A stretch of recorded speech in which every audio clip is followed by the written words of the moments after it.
What's going on, everybody? Your host AMF1534 here. Welcome back to Let's Play some more Gran Turismo, the ultimate driving simulator. I think I just said the ult-tit. The ult-tits driving simulator, where you drive the car with your tits. And if we were doing that, we are doing incredible. We'd be setting world records for the ability to drive with our tits right now, but that's not really the case. But I'll tell you what is the case. We are on the cusp of lapping the rest of the dudes in the field. Or dudettes, there could certainly be some there, but there's only a few people left in front of us that we have not currently passed for an entire lap's worth of being ahead of them. So we're going to do it right now. I'm going to bring the pride and happiness that is not currently present in my state today, because, well, there's been some pretty dark shit going on in here. For those of you that do not follow mainstream news, even though I'm sure there's almost no way you haven't heard about this somehow. But it was in my state, so I'm kind of enticed to talk about it. It was like earlier this morning in Roseburg, Oregon, which is actually fairly far away from where I am. I'm up here in Salem, which is up in the northern part of Oregon, for those of you not aware. And Roseburg is in the southern area. There was a school shooting today. It was at the Umpqua Community College. And I'm still kind of fuzzy on some of the details. Just whenever I hear about stuff like this, like, I try to not get too much detail on it because, I mean, it's just really depressing. And, like, a lot of these, like, school shootings, they're pretty similar in nature. So, I mean, you kind of hear about one, you kind of heard about them all. But, I mean, this one, I felt like I was a little bit more compelled to read into it a little bit just because it actually happened in my home state for a change. It doesn't really happen here very often. So, but yeah, apparently what happened, some 26-year-old asshole decided that on, like, the 4th day of school, he was just going to go in there, and he had, like, 4 guns on him, and one of them was, like, a long rifle, and he just had, like, this whole assortment of weapons, and he just decided he was going to go in there and just start, you know, terrorizing the place. I don't know the exact confirmed numbers, but I think there was, there's, like, 6 or 7 dead, and there were, like, I want to say like 12 or 13 injured. It may have actually been more dead than that. It may have actually been like 12. But there were a number of people that were injured, and the gunman himself actually is dead. The cops did shoot him after a little bit of a back and forth affair there. So thank God. I'm glad that he's dead. I'm glad they didn't, you know, take him into custody for questioning, because do you really even need to hear it? Like, what's the point? Who cares what his motive was? I mean, he fucking did what he did, and, you know, you're not going to be able to bring the people that are dead back, so who fucking cares? The guy, when he decided that he was going to go in and do that, he forfeited his, you know, his ability to be alive. He doesn't deserve it, so I'm glad they shot him and killed him. That fucker deserves whatever he gets, because you're going to a school of a bunch of innocent people that did nothing to you, more than likely. Which, side note, by the way, we had our fastest lap again. That's what I mean. That's what a brand new set of tires will do for you, man.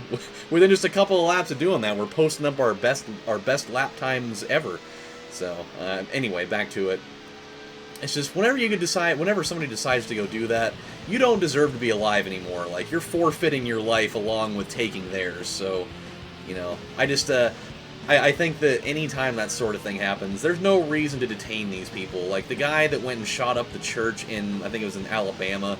Like, what was the point of taking him in? Who cares what your reasoning is? Just fucking shoot the guy and kill him, or give him the death penalty, or whatever it is, or any type of stuff like that. Just, that's my call, though.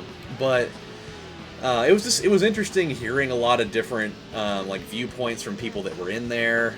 There was like something circulating around that it was kind of like a religiously charged thing where he had detained a number of people, and he would call one person individually and have them stand up and state what their religion was, and if they were Christians, he'd shoot them in the head immediately. But if they said that they weren't, or they didn't provide an answer, he'd shoot them in the leg. It's not really a confirmed thing yet, but I mean, it could happen. You know, it could happen. That is terrible if that's how that shook down, but I mean, it could definitely happen. Oh, we got another new fastest lap there. So there's a lot of information going around about that, but I literally just read about something right before I started filming this that, I mean, everybody's focusing on the shooter and what he did, but there was this one article going around. I don't remember exactly what site it was on, but they were talking about the story of one of the brave people that decided to like charge directly at him while he was in the middle of his whole bullet-laced tirade out there. And there was a guy. I think he was like a 30-year-old, and I think he was formerly in the army, if I remember correctly. I kind of skimmed through it because I was trying to get this thing going, but he apparently had charged right at him, and I think that he got shot a couple of times.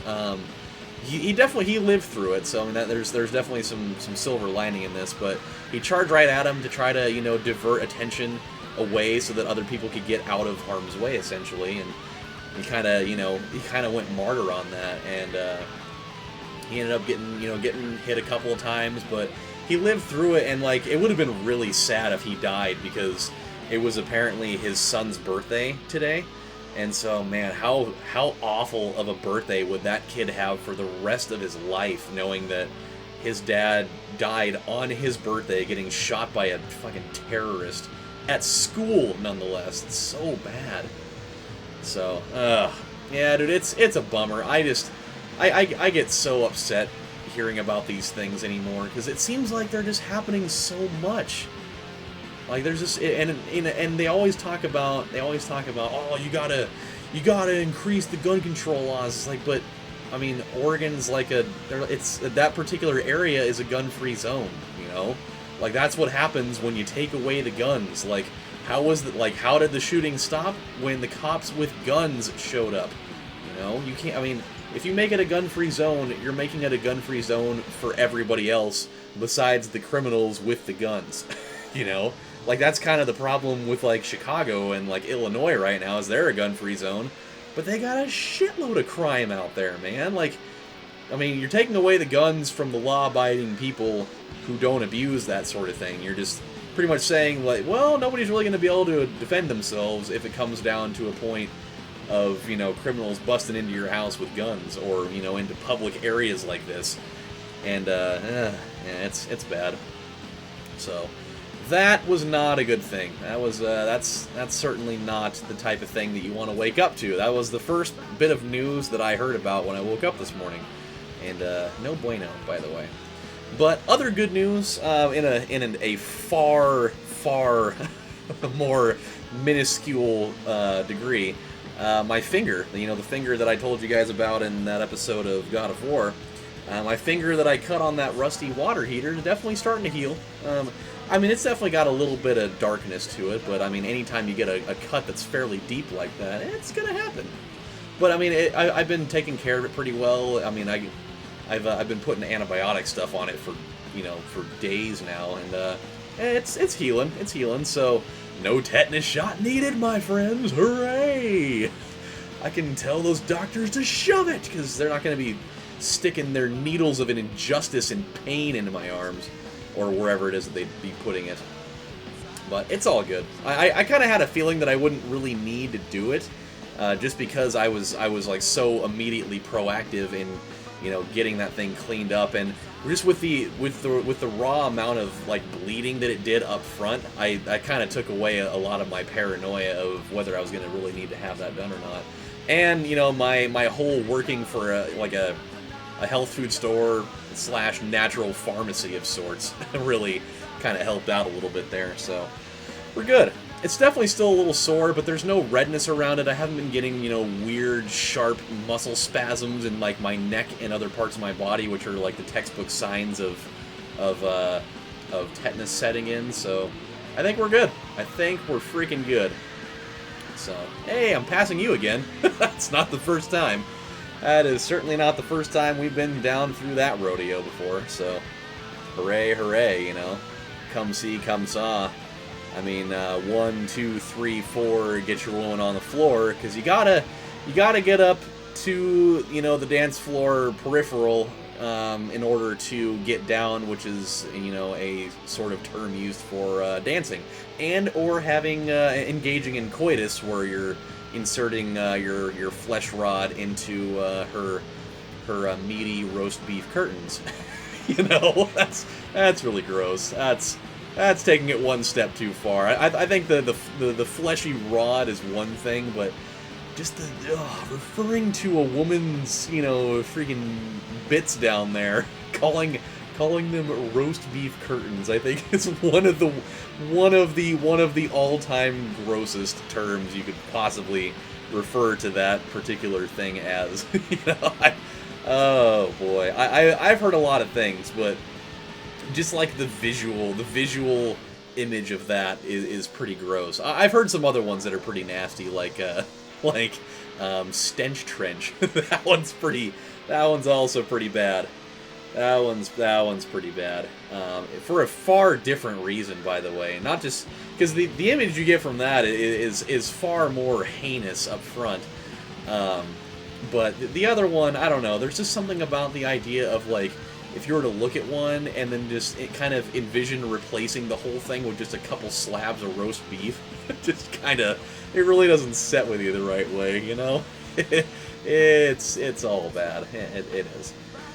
So, let us continue upon here. Making great time here, by the way. I mean, we're exactly halfway done with this, and we've still got a few minutes left in tonight's engagement here before all is said and done. And I mean, if we can really do it, we'll be good to go and out of this episode, and maybe like 2 more, you know, fairly lengthy episodes. Then we'll be done with this endurance, just to get ourselves set up for the other one. I mean, I absolutely think that I will 100% take this car into the Special Stage R11 race, because it's so much better. I mean, we did really well. I mean, as far as, you know, the distance between ourselves and the second place guy, we did really well in terms of, you know, keeping distance from other racers. But I think with this car, we can just, like, we will lay waste to the field.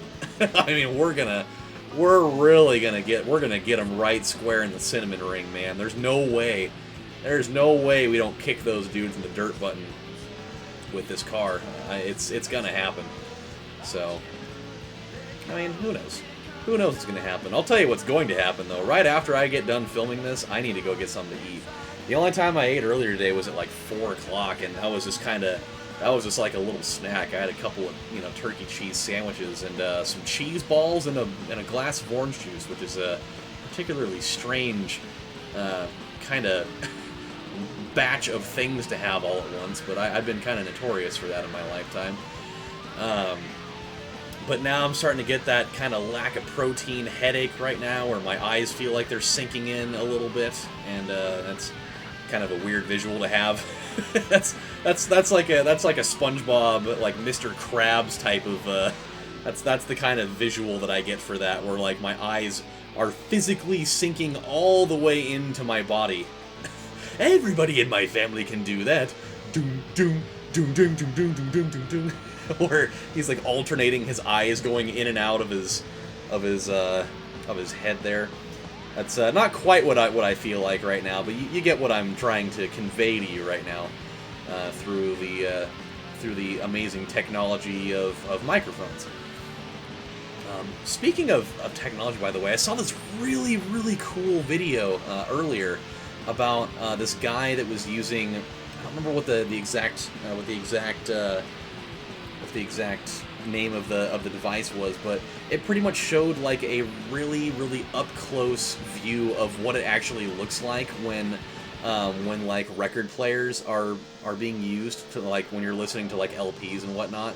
Like, it showed a really up close thing that he was using on like this special imaging camera, where he actually had to like cut a piece out of like a vinyl record and had to do this whole process with it, where he had to get like, you know, kind of get like some what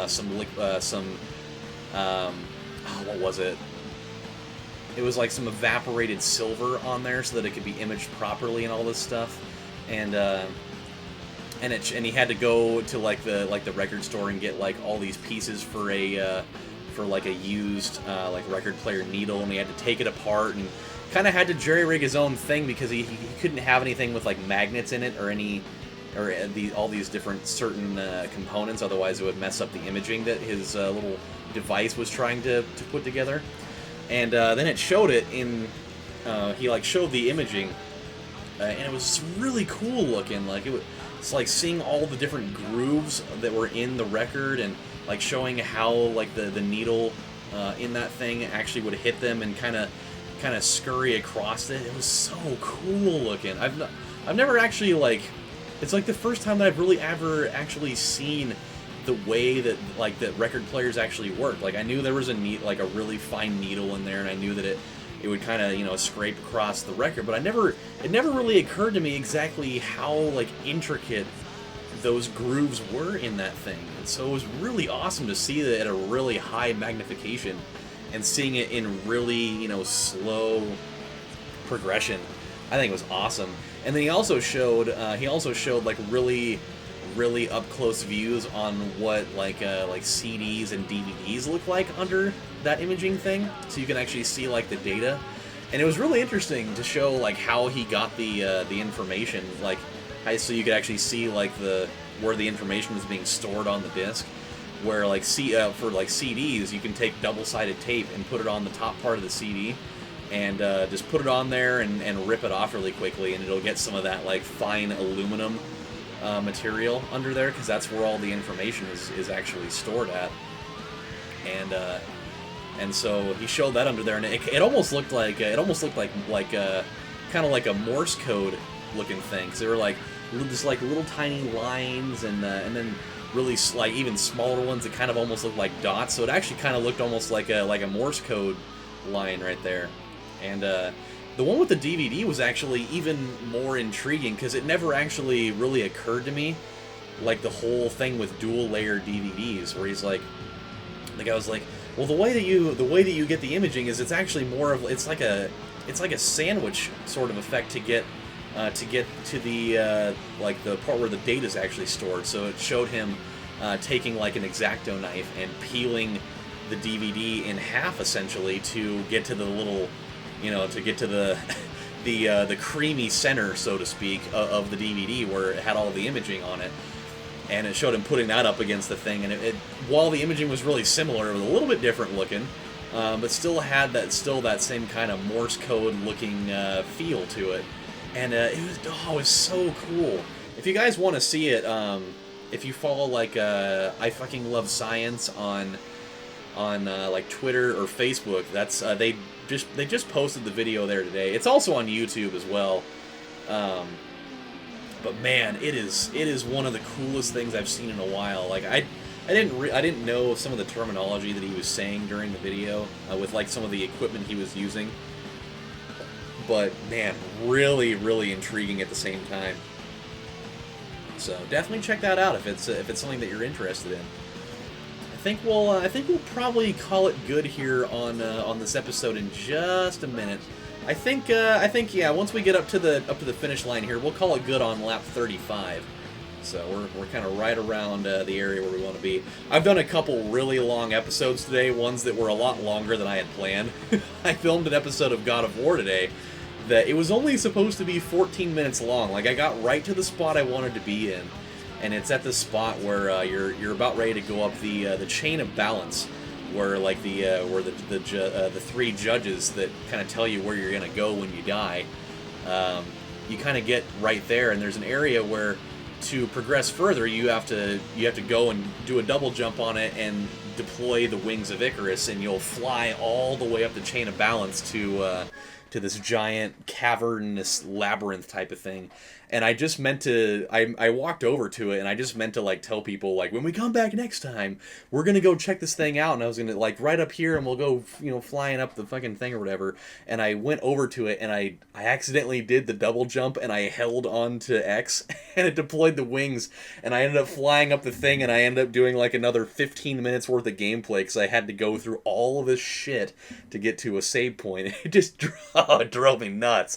And the episode before that was like 22 minutes long, so, and this one's 20 minutes long. So I'm definitely going to stop this one right here just to keep myself from doing the same damn thing and making myself do a 25-minute video. So, yeah, dude, it was a sad day today. I just, no matter what I really tried to do to get away from the whole community college shooting thing, it kept resurfacing all day long because there's more information coming out, and it's going to be like that for probably another 3, 4, 5, maybe even a week's worth of days. So, it's a nightmare. I feel bad for all the people who have had shootings like this happen in the state that you live in, where even if you want to escape it, you can't. It's sad stuff. So, alright guys, when we come back on the next episode of Let's Play Gran Turismo, the Ultimate Driving Simulator, we're going to progress through laps 35 through, I don't know, probably like 40-something or other. Maybe we'll get lucky and get kind of towards the upside of between 45 to 50, so that the following episode we can close it out. So, who knows? Until then, my friends, this is your host, AMF1534, saying thank you guys for watching, and next time we'll have something more positive to talk about, I promise. Take care, everybody. Bye.